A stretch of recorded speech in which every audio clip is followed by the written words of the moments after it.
গরিবের মেয়ে ছিলাম বলে আজ শ্বশুরবাড়িতে আমার কোনো মূল্য নেই, যার কারণে সতীনের সাথেই সংসার করতে হচ্ছে। আমার বাবা ছিল একজন কাঠমিস্ত্রি। আমি আর আমার একজন বোনকে নিয়ে কোনো রকমে দুইটা খেয়ে দিয়ে দিন কাটাতেন আমার বাবা। বড় ঘর থেকে প্রস্তাব আসলেই আমার বাবা বললেন আমি যেমন আমার মেয়েকে ঠিক তেমন ঘরেই বিয়ে দিব। বড় ঘরে দিয়ে মেয়ের অশান্তি সারা জীবন দেখতে পারবো না।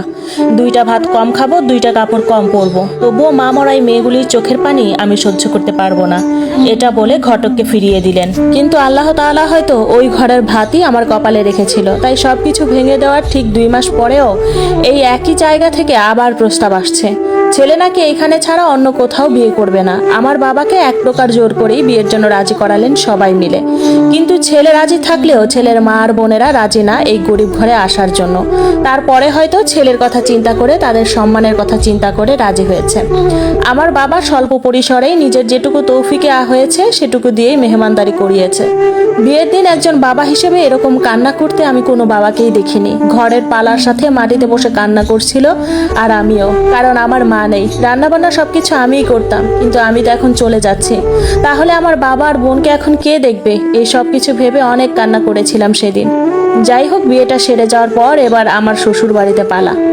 যখন আমি শ্বশুর বাড়িতে পা রাখলাম তখনই আমার বড় ননাস জোর গলায় বলে যে আকাশের চাঁদকে সবারই ধরতে ইচ্ছে হয়, কিন্তু সেটা সবাইকে ধরা দেয় না। ছোট ঘর থেকে আসছো, ছোট হয়েই থাকবা, অন্যথায় ঘাটটা ধরে পিছনের দরজা দিয়ে বের করে দিব। সেদিনই আমি বুঝে গিয়েছিলাম এখানে আমার কতটুকু সুখ শান্তি হবে। বিয়ের নিয়ম মতো বিয়ে হবার পরের দিনই আমার বাড়ি থেকে আমায় নিতে আসার কথা, কিন্তু সেদিন সকাল ভোরে আমার শাশুড়ি বাবাকে ফোন করে বলল যে মেয়েকে নিতে আসার দরকার নাই। 15 দিন পর আইসেন, সাথে অনেক খেজি ধমকও দিলেন। নিরীহ মানুষের মতো বাবাও কোনো কথা ছাড়াই লাইন কেটে দিলেন। বিয়ের পরদিন থেকেই বান্দির মতো খাটতে লাগলাম এই সংসারে। বিয়ের এখনো 1 মাসও হয়নি, আমার স্বামীও আমার সাথে বাজে ব্যবহার শুরু করে দিয়েছে। শ্বশুর শাশুড়ি সবার সামনে বলে যে আমার চাহিদা শেষ, এখন আপনারা যা বলবেন আমি তাই করব। এই সুযোগে শাশুড়ি বলে দিল যে তোর রূপা খালার মেয়েকে বউ করে আন। একটা বিয়ে করে 26 দিনের মাথায় আরেকটা বিয়ে করা খুব একটা নর্মাল বিষয় ছিল না। ডাইনিং এ সবাই খেতে বসে আলোচনা করতেছে আর আমার তো চোখের পানিতে বন্যা হয়ে যাচ্ছে। আজ অবস্থা ভালো না বলে ছোট ননদ গায়ে হাত দিয়ে বলে তুই আমাদের সাথে এক টেবিলে খাবি না, এক থাপ্পড়ে দাঁত ফালাই দিব মিডল ক্লাস মেয়ের মতো কথা কথা কান্না করলে। সবাইকে অনুরোধ করে বললাম আমি আমার বাবা আর বোনকে একবার দেখতে যেতে চাই, সেটাও দিল না। আমি নাকি এই নাম দিয়ে বাহির হয়ে পুলিশের কাছে গিয়ে মামলা করব। যাই হোক, খুব অশান্তির পর এবার আমার স্বামীর বিয়ের দিন তারিখ ঠিক করতে আসছে রূপার মা এবং রূপা সহ। বাহির থেকে রূপার এক বান্ধবী এসে আমায় অপমান করে, অথচ বাড়িতে কেউ কিচ্ছু বলে না। আমার বাবা নাকি খাবারের সাথে তাবিজ তোমার করে আমার স্বামীকে আটকাইছে, অথচ আমার বাবা এই বড় বাড়িতে আমায় বিয়েই দিতে চায়নি। পারিবারিক এই আলোচনায় আমার স্বামীর বিয়েটাও ঠিক হয়ে গেল। বৃহস্পতিবার রাত 11টায় আমার শাশুড়ি আসছে আমার কাছে সব গহনা দিয়ে দেওয়ার জন্য। এগুলো দিয়েই নতুন বউ সাজিয়ে আনবে। কিন্তু আমি বললাম মা সকালে দেই, এখন তো আপনার ছেলে বাসায় নাই, ওনার কাছেই চাবি। সেদিন সারা রাত আমি বিন্দু মাত্র চোখ বন্ধ করিনি, শুধু চোখের পানি পড়তেছে। আমার স্বামী সবার সামনে আমার সাথে এরকম ব্যবহার করত, মনে হয় রাতে ঘুমটুকু পর্যন্ত আমার সাথে ঘুমায় না। কিন্তু বিয়ের পর থেকে সে প্রতিটা রাতে আমার সাথে জোর করে হোক আর ধমক দিয়ে হোক মিলামেশা ঠিকই করতেছে। যেদিন বিয়ে তার আগের দিনেও ঠিক এরকম কিছুই হচ্ছিল আর বলছিল যে তোর সাথে হয়তো আজকেই শেষ আমার। দেখতেছে আমার কান্নার জন্য কোনো কথাই বলতে পারছি না, তবুও অমানুষের মতো আমাকে জোর করে তার কাজ শেষ করে নিল।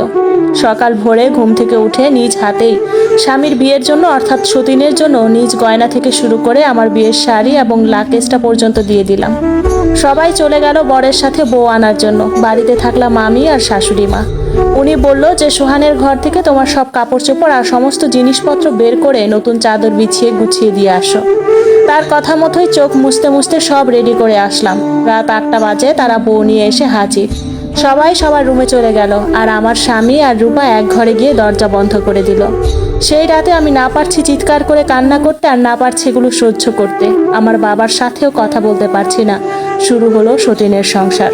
সতীনের সাথে সংসার করার বিন্দু মাত্র ইচ্ছে নেই। তাদের এই মিলামেশা রং ঢং দেখে আর সহ্য করতে পারছি না। তাই ডাইনিং এ সবাইকে বললাম মা এখন তো আপনারা আপনাদের ছেলেকে বিয়ে করিয়ে বউ এনেছেন, তাহলে এবার আমি যেতে পারি। সবার সামনে কথা দিয়ে গেলাম আমি কখনো কোনো প্রকার মামলা বা পুলিশের কাছে যাব না। তখন তার দ্বিতীয় স্ত্রী বলে আপনাদের রুচিটা যে কেমন সেটা এখনো বুঝলাম না, কাঠমিস্ত্রির মেয়েকে গেছেন এই বাড়ির বউ করতে। তখন তারা সবাই সিদ্ধান্ত নিল যে কাজের মেয়ে রাখলেও তো দুইটা খেতে দিতে হতো, তার চেয়ে বরং এই মেয়েটাই থাক।